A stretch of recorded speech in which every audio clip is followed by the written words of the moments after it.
Welcome to Echoverse Audio, your gateway to incredible sci-fi adventures. If you love stories that spark your imagination and take you beyond the stars, don't forget to subscribe and share our channel. Join us as we explore new worlds, unravel mysteries, and journey through the endless echoes of the universe. Let's dive into today's tale. Dr. Anne Lamb's boots sank slightly into the red dust as she stepped out of the jeep.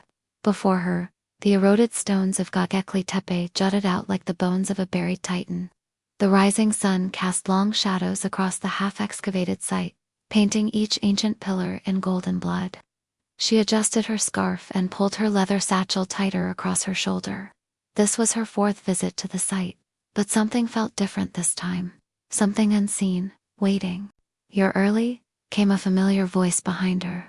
She turned to see Professor Hallam crossing the dig site, squinting beneath a wide-brimmed hat. His gray beard flapped slightly in the breeze, and the desert sun bleached the shoulders of his jacket. He carried a tablet in one hand and a mug of thick black Turkish coffee in the other. "I couldn't sleep," Anne replied, brushing a strand of dark hair from her eyes. "My mind wouldn't let go of that symbol we found yesterday. It's not Sumerian, not Hittite, not anything from the regional scripts. It doesn't belong here," Halim grunted. "That's why I called you. You and your obsession with anomalous languages." Anne smiled faintly. She had been called worse. She knelt beside the exposed pillar, her fingers gently tracing the deeply carved reliefs, stylized animals, interlocking loops, and in the center, a glyph like an eye intersected with a spiral, etched so precisely it could have been made by a laser. "Someone cleaned this section," she murmured. "I had one of the interns brush off the debris early this morning." "Look closely." Hallam crouched beside her, tapping the tablet's screen. LiDAR scan picked up something inside the pillar. "A cavity," Anne frowned. "A hollow chamber." Hallam nodded slowly. "I've sent for a microdrone to scan the interior. It'll be here tomorrow. But here's the thing, we took a core sample from the base. The stone is older than the rest of the structure. Much older."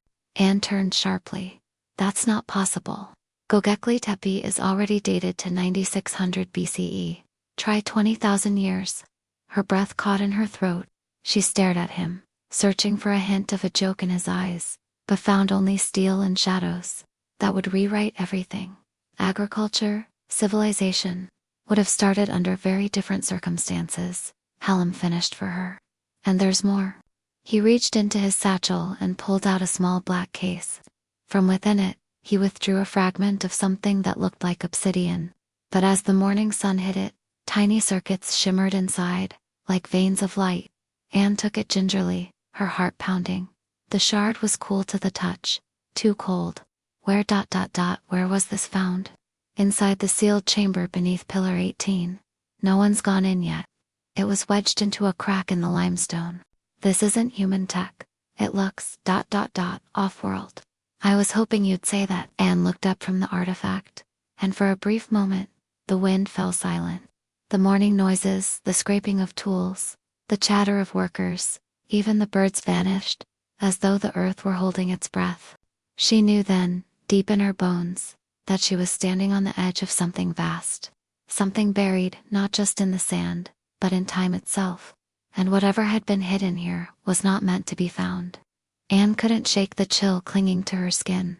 The artifact sat inside a lead-lined case on the makeshift work table in her tent, surrounded by notes, sketches, and printouts of anomalous glyphs. It wasn't just its strange material or the faint pulse of luminescence that disturbed her, it was the feeling she got when she touched it, a sense of memory, not her own. She leaned back in the canvas chair, the scent of dust and old books mingling with the harsh bite of desert air seeping through the open flap. Her laptop hummed beside her, the screen flickering as it tried to run a spectrum analysis on a photo of the shard. No match in any known mineralogical database. A quiet chime pulled her attention to the screen. One result had returned. She leaned forward. The comparison wasn't from geology or archaeology, it was from deep space spectrometry. From a SETI database, the sample matched the spectral signature of an unknown element, identified in a meteorite found in Antarctica in 1997. "What the hell?" A shadow passed across the tent's entrance. "You've already started poking at it, haven't you?" Hallam asked. stepping in with a bottle of water and a knowing look. "I thought you'd wait for the drone team," and ignored the comment, gesturing toward the screen. "This material doesn't come from Earth, Hallam. At least not originally. It has the same atomic signature as that meteorite from Allen Hills, the one some people claimed had microbial fossils. And others said was a hoax," Hallam finished. He handed her the water, but his gaze was fixed on the shard. "Do you believe it now? That this site, this entire region might have hosted something other than early man?" Anne stood, pacing the small space. "If the dates are right, if the pillar predates known human settlements, and if this shard is truly alien, then what the hell was it doing sealed inside a Neolithic sanctuary? That's the question, isn't it?" Silence stretched between them. Outside, the wind picked up, stirring the tarps and rattling the poles. Somewhere across the camp, a dog barked. Then a voice, sharp, uncertain, crackled through the walkie-talkie on the table. "Dr. Lem, Professor Halim. You'd better come see this." It was Yusuf, one of the newer archaeology postdocs. They found him at the southern trench, standing beside a collapsed wall section near one of the megalithic TPLers. His face was pale, lips pressed into a tight line. "I was clearing debris," he stammered, pointing into the ground where the soil had fallen away. "I didn't mean to break anything, I swear, but this," and knelt beside the shallow pit. A smooth surface gleamed beneath the dirt. She brushed it carefully, her hand trembling. It wasn't stone. It was metal, sleek, seamless. She exchanged a look with Halim. "You know what this looks like," he whispered.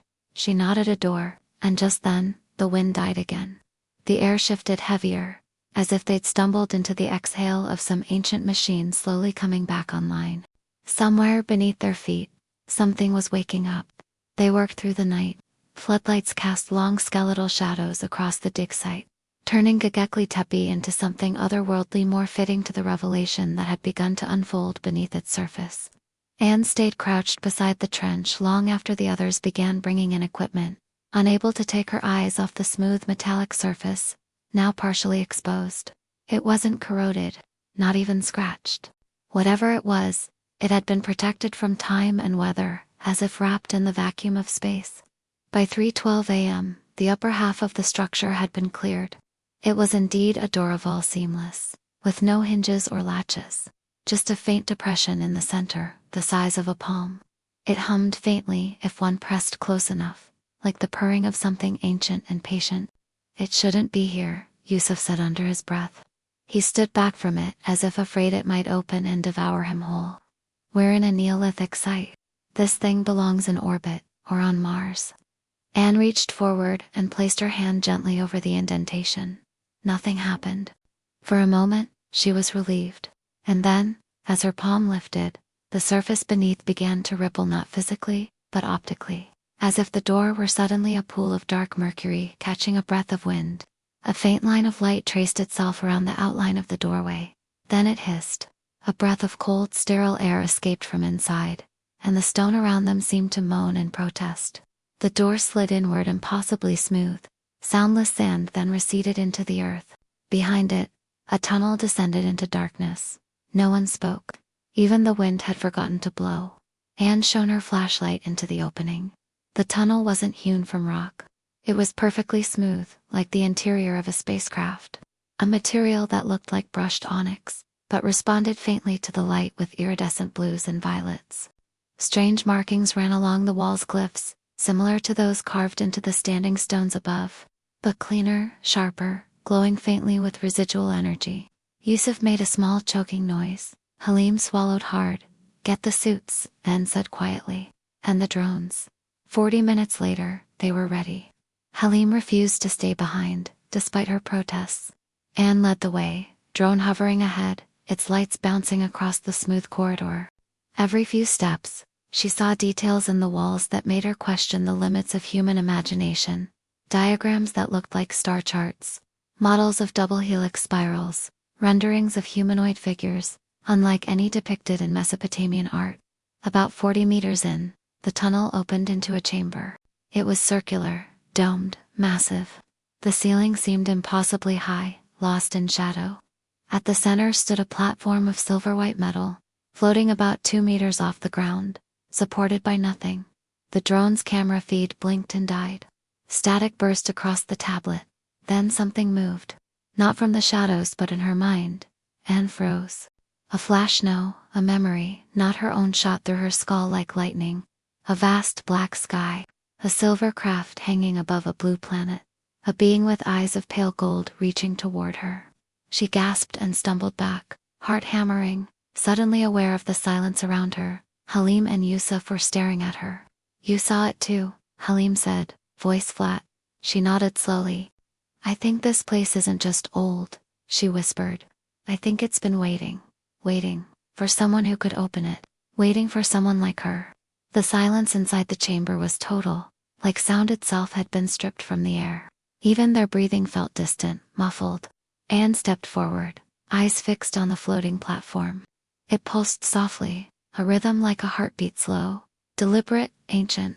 It wasn't hovering by any visible means. There were no magnetic fields, no repulsors, nothing her mind could rationally explain. It was simply there, defying gravity and time. She reached for her scanner, but the screen remained black. "EM interference," she muttered. "More like something beyond electromagnetic," Halim whispered. His voice cracked slightly. "Quantum distortion, maybe. Like this room isn't fully here." Yusuf was backing away toward the corridor, sweat beading on his forehead despite the chill. "We shouldn't be here. This isn't a tomb, it's a machine." Anne stepped closer to the platform. Along the base, dozens, maybe hundreds of tiny glyphs scrolled across its surface like code running in a loop.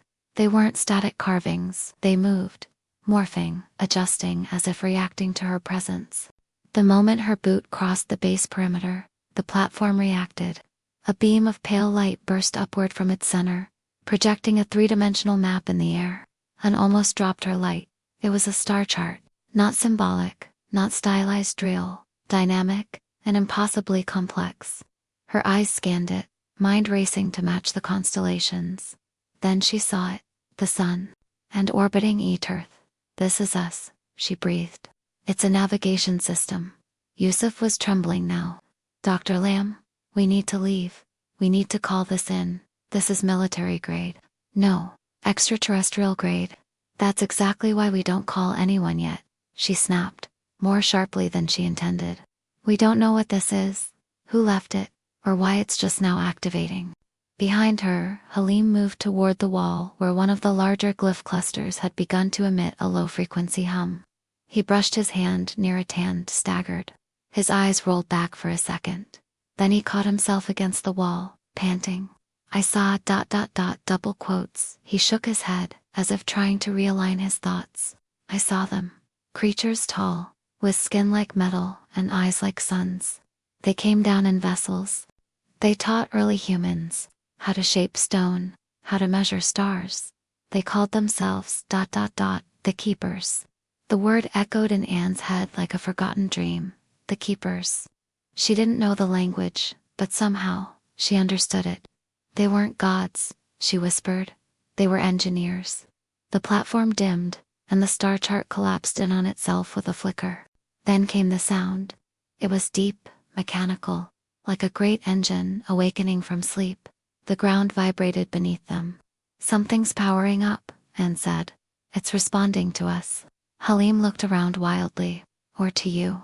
The platform began to descend into the floor, revealing a spiral staircase that led even deeper underground.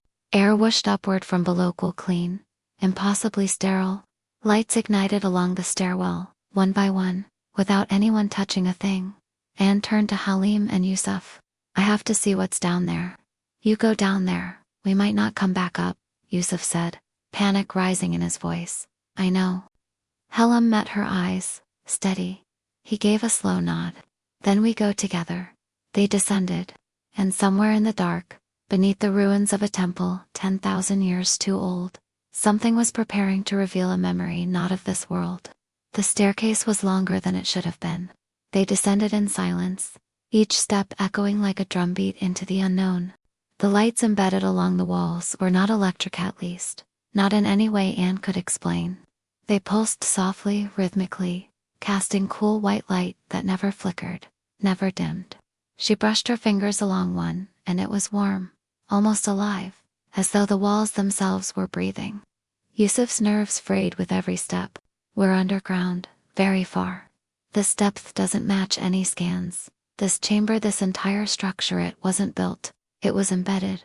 You think it was buried here, Hallam asked. Anne turned back to them. No, I think the site was built around it. The spiral opened into another chamber, far larger than the first. The ceiling curved up into a seamless dome, illuminated by the same internal glow.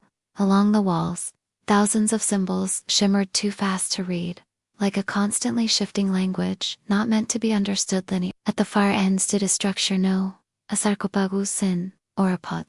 It hovered half a meter off the ground, translucent. Something inside stirred and approached, heart pounding in her ears. Every cell in her body screamed to run, but her legs obeyed a different voice, the voice of curiosity that had carried her across continents, through caves, temples, and now into what might be the greatest archaeological discovery in human history. The pod responded. Light flickered through its surface. Shapes swirled. Then, slowly, the contents became clear. It was humanoid. Tall, its limbs long, and proportioned in a way that was both elegant and deeply unsettling. Its skin, if that was the right word, was smooth and iridescent, like liquid stone. Its face was almost featureless, save for two recessed, almond-shaped eyes that glowed faintly from within. It was not dead. Anne felt that truth, not with logic but with instinct. This being was not a relic. It was dormant, waiting. A sound rose from the walls, not an alarm. A voice, low, melodic, incomprehensible, but unmistakably intelligent. Then, as if her mind had been tuning to the right frequency, the language shifted, translated. Initiation recognized. Sequence unlocked. Yusuf backed into the wall. Did you hear that? That wasn't Turkish or English. That was direct interface, and murmured. The being inside the pod twitched. Then the lights in the chamber flared, a very symbol along the walls, suddenly halting in perfect unison.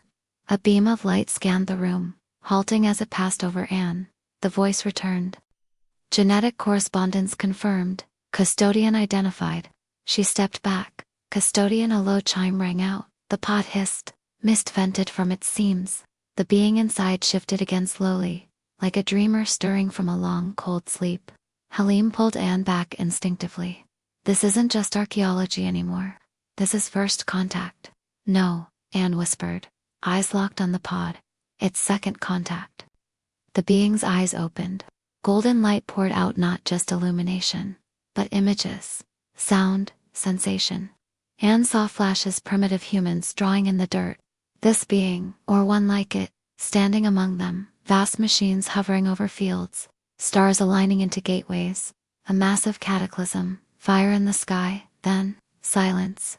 Anne fell to her knees, gasping. Her brain was on fire. Tears streamed down her face without her knowing why. The being rose from the pod, effortlessly. It looked at her not with curiosity, but recognition.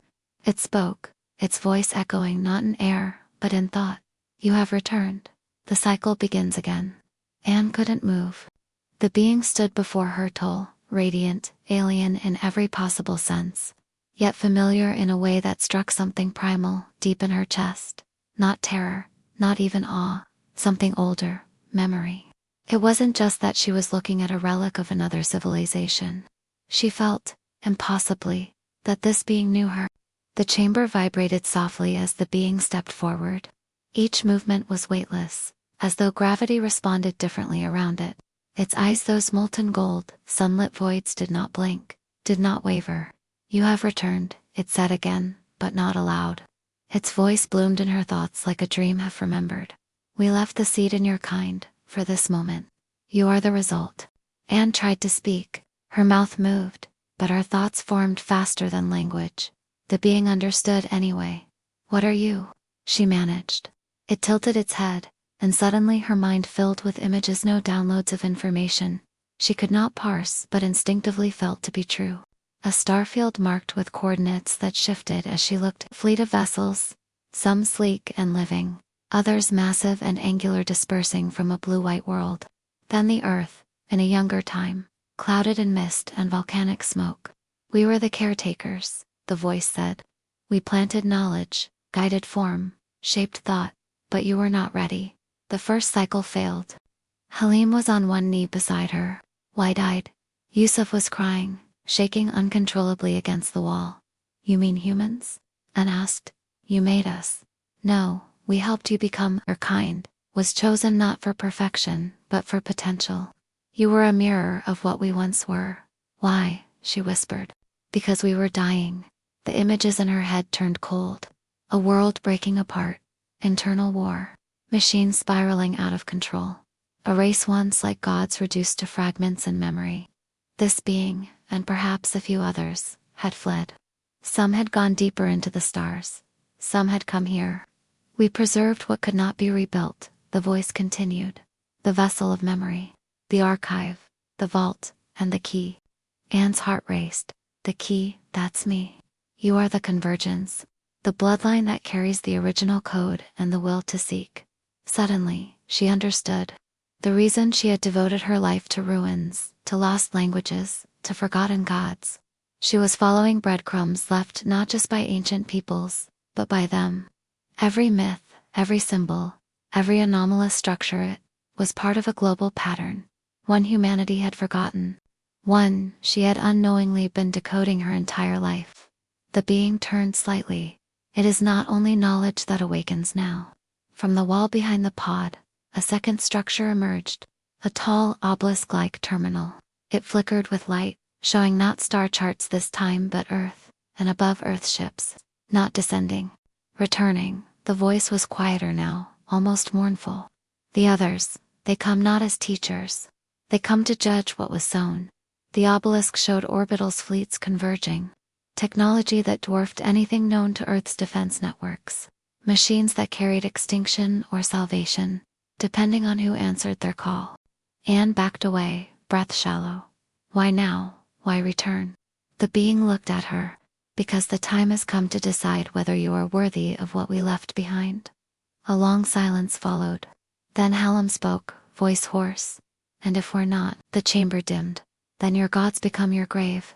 The air in the chamber had grown heavy, charged. Anne could feel it humming against her skin like static before a storm.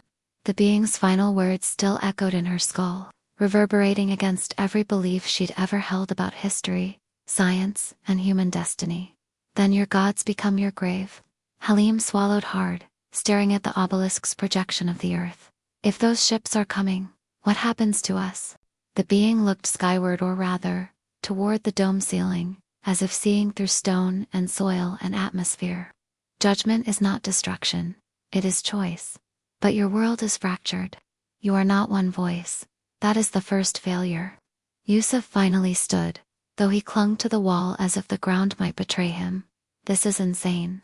There's no way the global powers, China, the US, Russia, the corporations, none of them will listen to a team of archaeologists.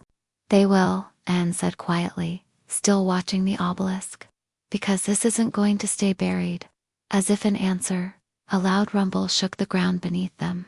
The structure trembled not with age or decay, but awakening. The floor beneath their feet rippled, then parted. Slowly, silently, a second platform rose. On it, 6 crystalline tablets, each glowing faintly with a different hue. The being moved toward them, and for the first time, its form began to shimmer, becoming less physical, more light than matter. These are keys to the vault, it said. 6 loci across your world, each must be activated. Only then will the archive reveal its full truth. Anne stepped forward. Where? The obelisk responded. Images bloomed across the surface. 6 sites each, one marked on a globe of Earth. The Great Pyramid, Teotihuacan, Mohenjo-Daro, Angkor-Wat, Yanagune. And the final point? Antarctica. They're all ancient sites, Anne whispered. They've always been there, hiding in plain sight. Placed there, the being corrected. Each one a beacon, each one protected. Yusuf's voice cracked. Protected by what? The being's golden eyes dimmed for a moment. Remnants, guardians, some still loyal, others corrupted by time. Each site is a trial. They were not meant for war, but they may no longer remember that. Hallam reached out and gently touched one of the tablets. It was warm, humming. As his fingers brushed its surface, a faint glyph glowed in the air above, it matching the one etched faintly into his own skin. A birthmark he had never thought twice about.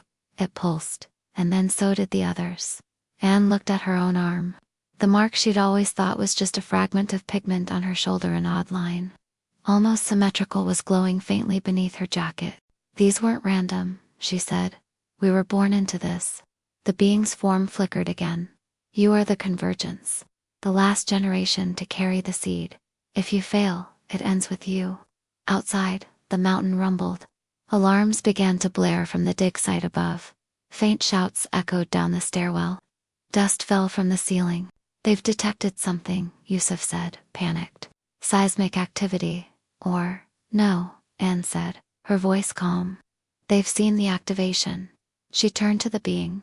If we do this, what happens when the vault opens? Its light dimmed, and for the first time, the voice sounded almost tired. Then you will remember what humanity was meant to become. And with that, it vanished. The light collapsed into the 6 tablets. The obelisk retracted. The chamber grew dim and silent once more. Above them, the world had already begun to change. The wind ripped across the Anatolian plateau as it emerged from the stairwell, eyes adjusting to the brutal midday sun. The dig site had changed subtly but unmistakably. Equipment was humming louder. The ground around the central pit shimmered with residual energy, almost imperceptible, like heat mirage bleeding through stone. She could already hear the drone of helicopters in the distance. Hallam came up behind her, carrying a crate with the 6 tablets inside, now dark but still faintly warm. Yusuf followed, silent eyes sunken with a weight too large to carry.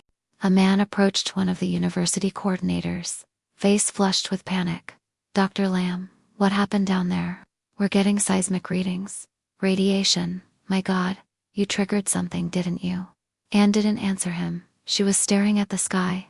Above them, high-altitude clouds were circling unnaturally. A pattern, a perfect spiral.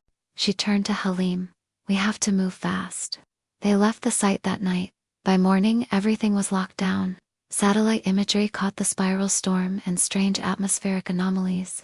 The Turkish government sealed the area under the pretense of a tectonic survey and military exercise. Journalists were kept out, but not for long.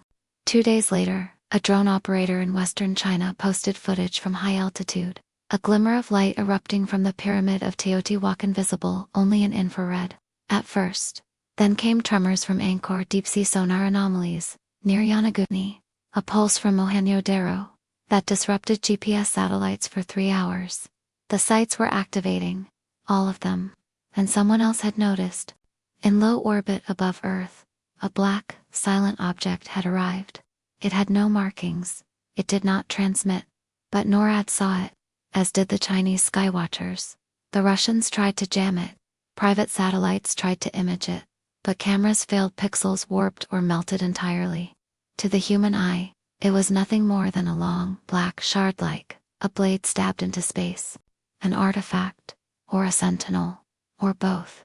It watched, it measured, and deep within it, a signal pulsed outward, far beyond Earth, into the dark. In a private airfield in Morocco, Anne stood beside a military-grade cargo jet, watching technicians load the tablets. Halim reviewed encrypted maps, his eyes bloodshot. Yusuf was on the phone with someone at CERN, begging access to computing clusters to decrypt the embedded glyph patterns they'd recorded. They're not just activation codes, he said. They're equations, instructions for something, maybe how the vault works. Anne didn't respond. She was looking at the 6th tablet, the one linked to Antarctica. It hadn't pulsed like the others. It remained inert, almost cold. That one's last, she said. It won't awaken until the others are aligned. But when it does, Hallam said, what are we opening? Anne looked at the horizon. Something bigger than any of us. She thought of the being in the chamber, of its eyes, of the sorrow in its voice, when it spoke of a failed cycle, of corrupted guardians, of judgment. The ancient gods weren't gods at all. They were travelers, engineers, and they had returned not for reverence, but to see if their long experiment, their planted seed, was ready to ascend, or be erased. The countdown had already begun. The Gulfstream jet tore through the upper stratosphere, far above commercial lanes. Anne sat buckled into a leather seat, eyes fixed on the tablet in her lap. It was one of the 6 now dim, but reactive to her touch. Every few minutes, it pulsed faintly in her hands, like a heartbeat sinking to hers. Across from her, Halim sifted through a stack of satellite prints. He circled anomalies on infrared overlays, triangulated tectonic stress zones. He'd barely slept. "We're being watched," he said without looking up. "Us satellites, Chinese ones too. Even the Europeans have shifted their geosats to track us." And nodded. "Let them watch. It won't stop what's coming." Halim tossed a printout across the table. "It might. They'll try. You think the world's militaries will let us stroll into the Great Pyramid and activate whatever we found? If this thing glows again, the whole goddamn planet will freak." Anne didn't answer right away. Instead, she turned the tablet over. Etched across its crystalline back was a faint series of glyphs, one she now recognized. The same symbol she'd seen carved into basalt in Bolivia, painted in ochre across Australian caves, burned into ice sheets in Antarctica. The symbol for origin. She finally looked up. "Let them try to stop us. We were chosen for this. We aren't waking up something. We're fulfilling a design. Underscore." At Langley, the response was already underway. A bank of screens displayed satellite feeds, intercepted transmissions, biometric profiles. Anne's face dominated the center display, flanked by Halim and Youssef. The agency had flagged them as emerging Tier 1 assets, unknown protocol class. It was the kind of designation that meant you were dangerous but not yet understood. "They've triggered 4 points already," said the woman in the blazer. Her name was Director Miranda Keene. 5, depending on the Mohenjo-Daro reading. The 6th is inert. For now. She turned to the man beside her, a former military intelligence officer, now working black budget. Oversight for a program no one outside this room was allowed to even name. "What are the odds this is a hoax?" he scoffed. "Hoaxes don't rewrite GPS grids and blank out spy satellites." Keene nodded. "Then we initiate counterinfiltration. If they're activating ancient Tacalian tech, we take control. And if we can't, then we contain it, or destroy it." She looked back at the feed. "Gods or not, no one rewrites the rules without us watching." 3 days later, the team arrived in Cairo. They were met by a quiet figure at the airstrip, a woman in her late 60s, wrapped in linen and desert fatigue. Her eyes were sharp, her skin weathered by a lifetime under sun and sand. She bowed slightly. "You are the ones carrying the keys," Anne nodded. "Who are you?" "I am the last sentinel of the first seal," the woman replied. "My name is Samira. My family has waited for this since the days of the pharaohs." Yusuf stared. "Waited for what, exactly?" Samira gestured toward the horizon. "For the gods to return." They made their way to the base of the Great Pyramid under cover of night, bypassing police and drones. Samira led them through a forgotten shaft, unsealed only hours earlier. Inside, the air was thick, ancient, and humming. The stone itself vibrated. They passed through narrow tunnels into a chamber not marked on any modern blueprint. The walls were covered in familiar glyphs but not Egyptian, pre-Egyptian. The chamber flared with light as Anne stepped inside.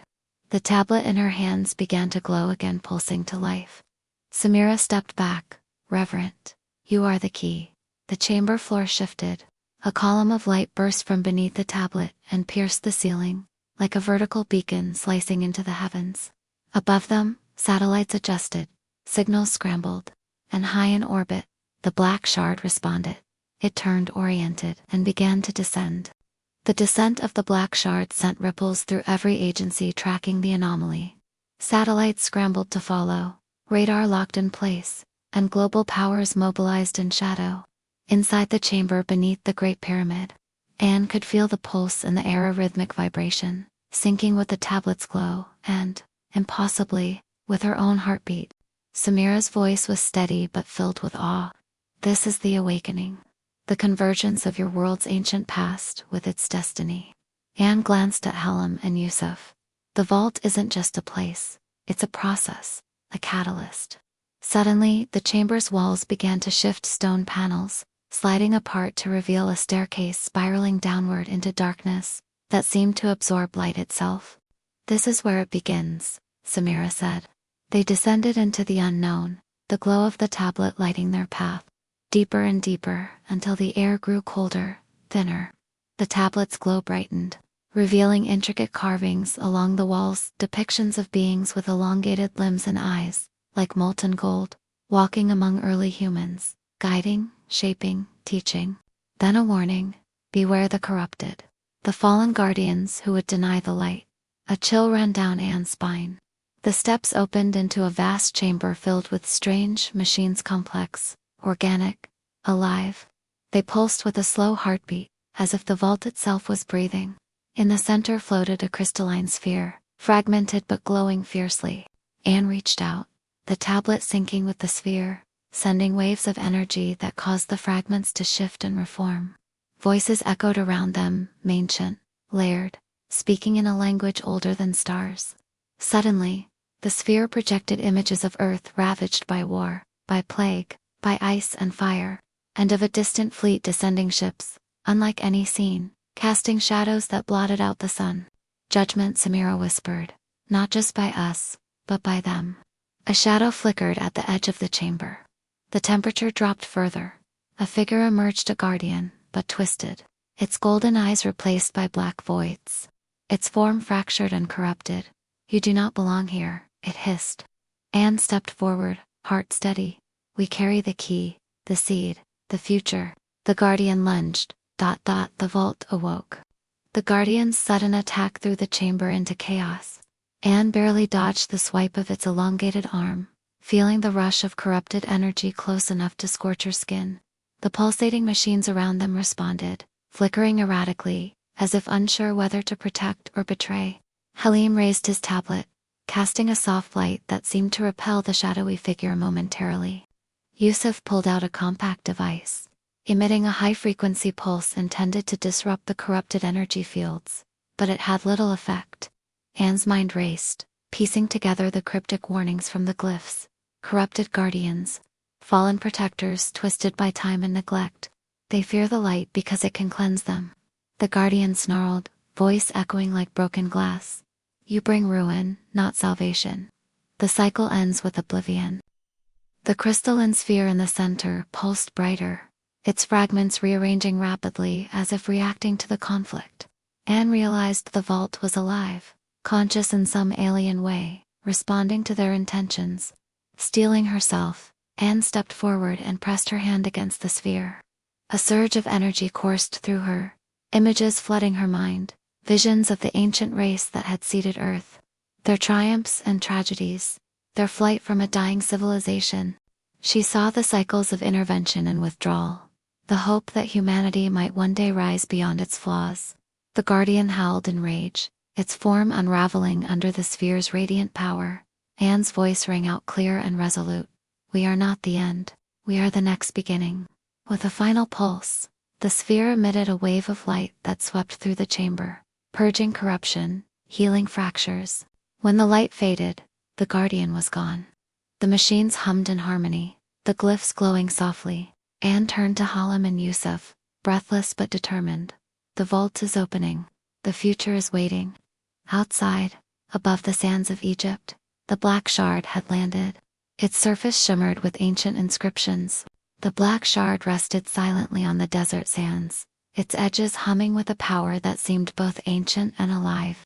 Around it, military forces had established a perimeter, their advanced weaponry trained on the enigmatic structure, yet none dared approach too closely. Inside the vault beneath the Great Pyramid, Anne, Halim, Yusuf and Samira regrouped, their faces illuminated by the soft glow of the reawakened glyphs. The air was thick with anticipation and the weight of what was to come. Anne touched the tablet again, and this time the crystalline sphere projected a new vision. Vast cities floating above the clouds. Civilizations connected by star-spanning networks. Humans evolved beyond flesh and bone, free from the cycles of war and destruction. "This is what we were meant to become," Anne whispered. "But how?" Yusuf asked. "How do we reach that future when the world is still divided, still fighting?" Samira stepped forward, her eyes steady. "The vault is a test. A bridge, but it requires unity. Not just of nations, but of purpose. Suddenly, the chamber trembled. The floor beneath them shifted, revealing a hidden passage spiraling upward toward the surface, and beyond. "We must take the tablets to the other sites," Anne said. "Activate the full network. Only then can the vault's final secret be unlocked." Outside, the sky darkened as the black shard's surface shimmered, pulsing in rhythm with the vault's energy. Above the desert, a low rumble grew louder. A fleet of ships, vast and imposing, breaking through the atmosphere. Their arrival was no longer a question of if, but when. Anne swallowed her fear, tightening her grip on the tablet. The ancient gods had returned, but their judgment was far from over. The future of humanity depended on the choices they would make in the days ahead. The world was watching now. News of the Black Shard's landing had leaked despite the tightest military censorship. Conspiracy theories exploded on aliens, government cover-ups, ancient secrets finally unearthed. Social media buzzed with fear and fascination. Protests erupted in major cities, and governments scrambled to formulate responses. Anne and her team moved swiftly, traveling next to the ruins of Teotihuacan. The ancient city seemed to pulse with hidden energy as they approached. Armed escorts shadowed their every step, but their focus was unyielding. The tablet in Anne's hands flared as they neared the Pyramid of the Moon. The glyphs on its surface aligned with the tablet's symbols, activating a resonance that sent vibrations through the ground. Suddenly, a shockwave rippled outward, knocking back guards and shattering ancient stone. "Guardian," Samira warned, her voice tight. From the shadows emerged a towering figure, part machine, part organic, eyes glowing with corrupted light. It advanced with relentless purpose. Anne raised the tablet, calling on the vault's power. Light erupted in a blinding flash, and the Guardian staggered, retreating into the ruins with a final roar. Breathless, the team pressed forward. "This is just the beginning," Hallam said grimly. "Every site will fight us. Every Guardian corrupted." Yusuf nodded. "But if we fail, it's not just the vault that stays closed. It's humanity's last chance." Anne's gaze hardened. "Then we fight, not as nations, but as one species." Above, the Black Shard continued to emit pulses, signaling the imminent arrival of the fleet, a reckoning written in the stars. In the heart of Geneva, a secret summit convened behind closed doors. Representatives from the world's most powerful nations sat around a gleaming oval table: military generals, intelligence chiefs, scientists, and diplomats. At the center, a holographic projection of Earth showed the 6 ancient sites, each glowing with increasing intensity. Director Miranda Keene stood, addressing the tense assembly. "We are witnessing an event unlike any in human history. The activation of these loci is triggering a cascade of phenomena: technological, geological, and possibly extraterrestrial." A Russian general leaned forward. "Our satellites confirm the Black Shard's descent in Egypt. There are reports of energy surges disrupting communications worldwide. This could destabilize global security." A Chinese scientist added, "The glyphs and symbols found at the sites suggest a network in ancient technology beyond our comprehension. If we do not coordinate, we risk triggering catastrophic events." Keene's voice hardened. "We need to collaborate. An international task force will be formed to work with the teams at each site. This is not a matter of borders, but survival."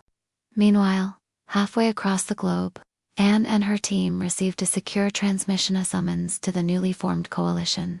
The message was clear: the ancient gods were not merely observers, they were the gatekeepers of humanity's fate, and the team's mission was now global. As fleets gathered in orbit and shadowy factions moved to seize control on the ground, Anne realized the true battle was only beginning. The past, present, and future were colliding, and the world would never be the same.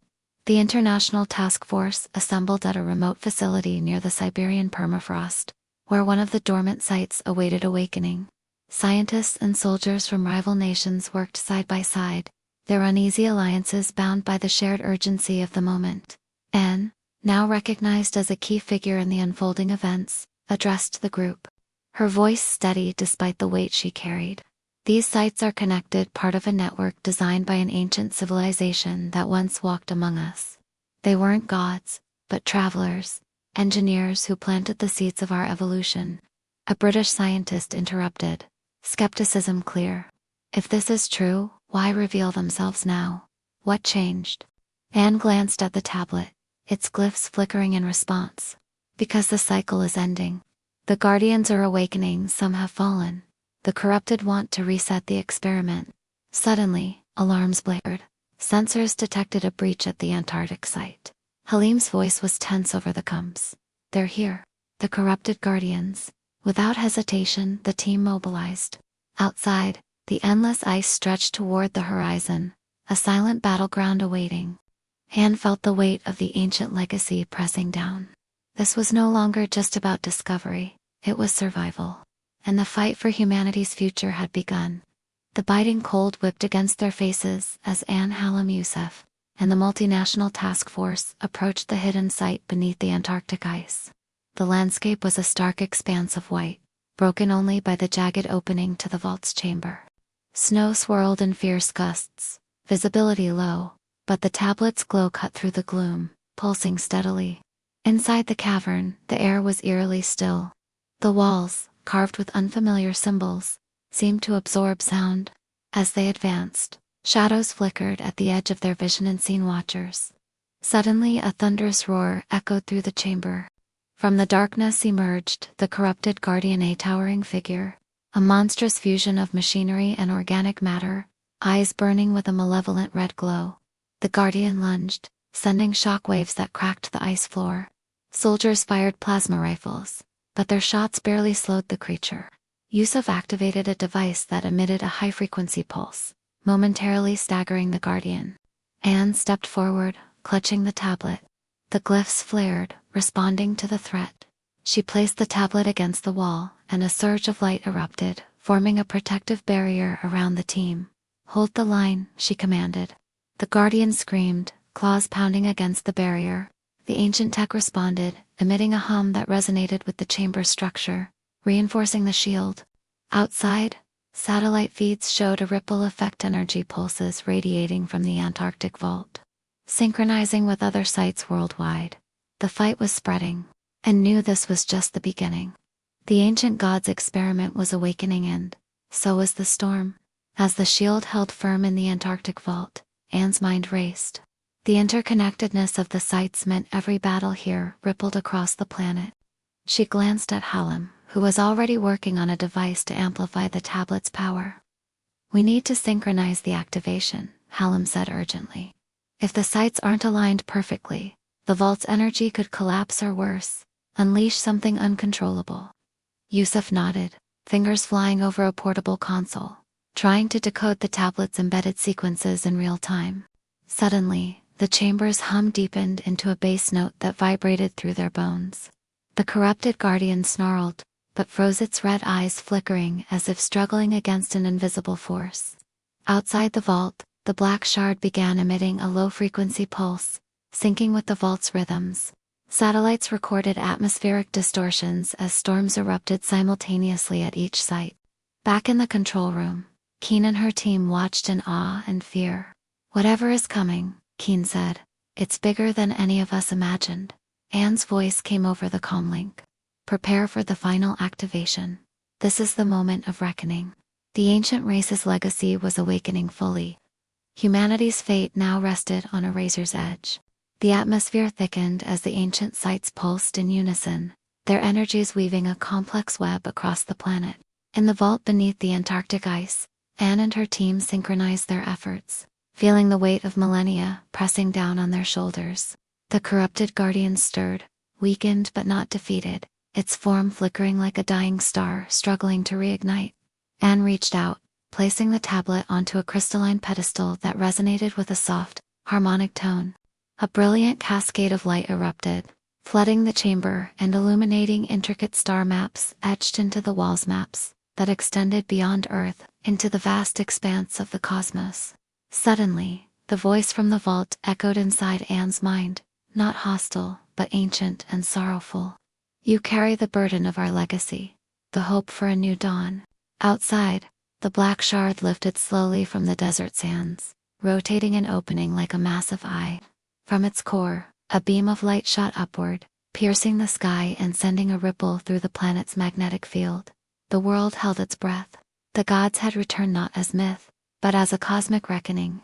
The beam from the black shard stretched into the sky, fracturing clouds and sending shimmering waves across the atmosphere. From orbit, satellites caught glimpses of an enormous structure unfolding a vast celestial gateway, unlike anything humanity had ever seen. In the global command centers, chaos reigned. Military commanders barked orders. Scientists scrambled for explanations, but none could deny the truth. Humanity was no longer alone. Anne stood in the vault, the tablet humming in her hands. The voice in her mind spoke again, clearer now. We are the architects. We seeded your world to spark life, to guide it through cycles of trial and growth. But the experiment faltered. Now, the final phase begins. Halim approached, eyes wide. Final phase. What does that mean? The test of your species, Anne whispered. To prove you can rise beyond conflict, beyond destruction. To join us in the stars or be left behind. Outside, the corrupted guardians regrouped, their numbers swelling. But a new light emerged, the luminous force awakening within humanity itself, sparked by the vault's activation. The choice was clear: evolve or perish. Tensions reached a boiling point across the globe. Governments declared emergency protocols. Populations grappled with awe and fear, and whispers of apocalypse mingled with hope. The ancient technology pulsed with growing intensity, resonating deep within the Earth's core. Anne, Halim, Yusuf, and Samira convened one last time beneath the Great Pyramid, their faces etched with exhaustion and determination. We hold the future in our hands, Anne said. The vault has shown us what we can become, but also what we might destroy. Samira nodded. The architects offered us a path, but never a guarantee. The choice belongs to humanity.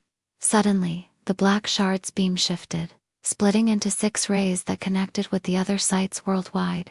Each beacon illuminated, awakening dormant structures and civilizations across continents. The corrupted guardians converged on the central vault, their final assault imminent. Anne gripped the tablet tightly. This is our moment, to rise or fall. As light and shadow clashed beneath the ancient stones, a new era dawned for, better or worse.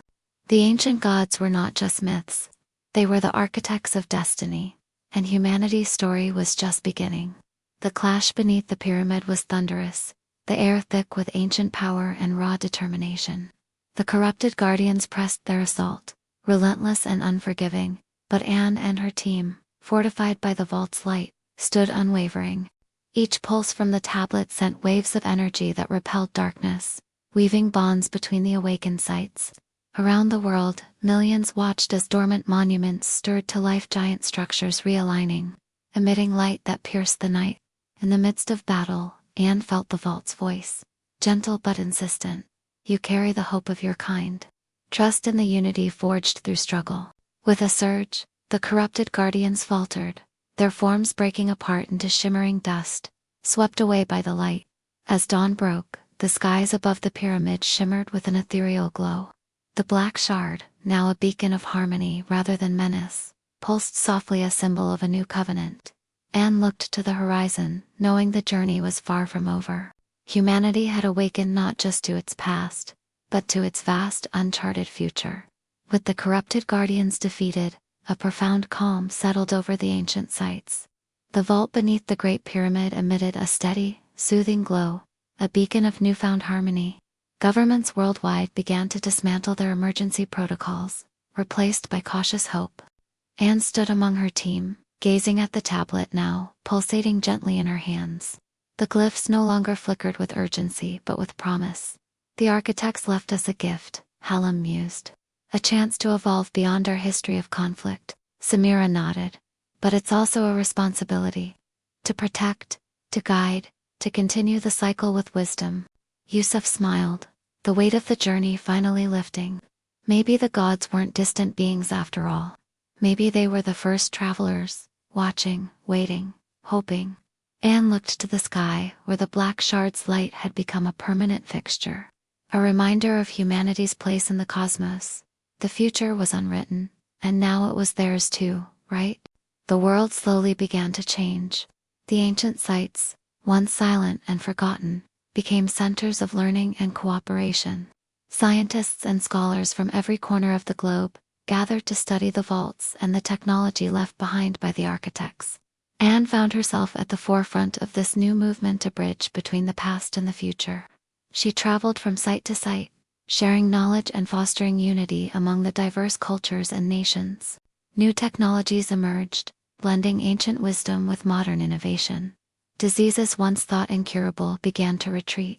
Energy crises eased as clean, limitless power was harnessed from the vault's secrets. Yet, amid the progress, Anne remained vigilant.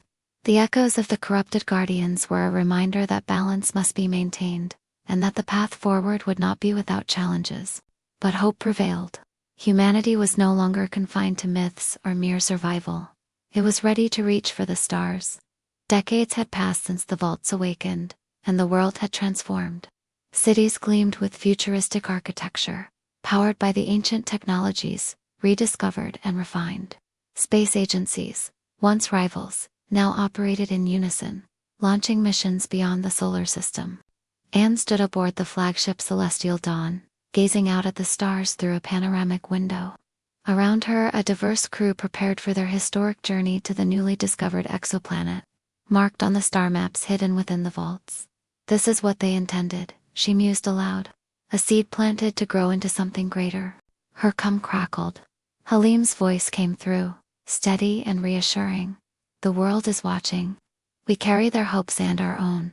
Anne smiled softly, feeling the weight and wonder of the moment. As the Celestial Dawn engaged its engines, the ship surged forward, crossing the threshold between what was known and what awaited. The ancient gods had set the stage.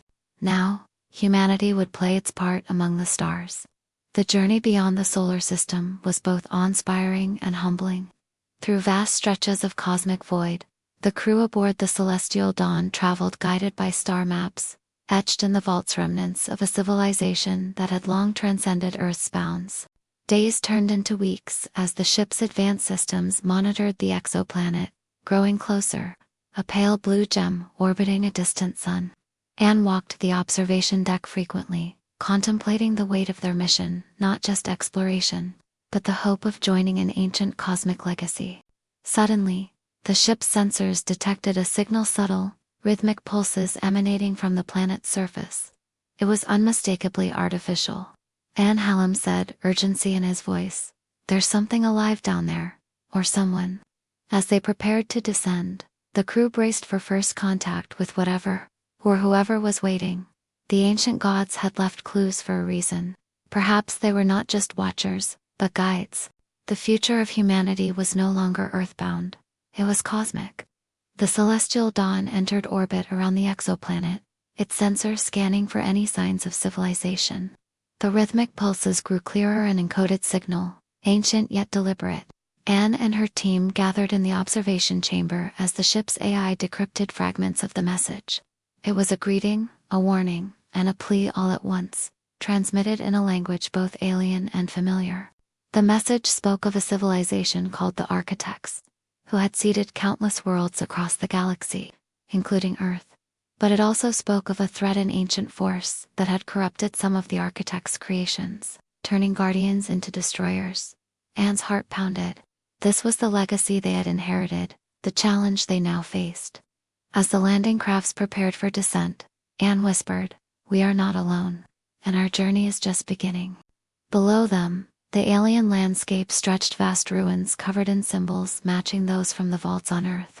The ancient gods were no longer myths, they were reality.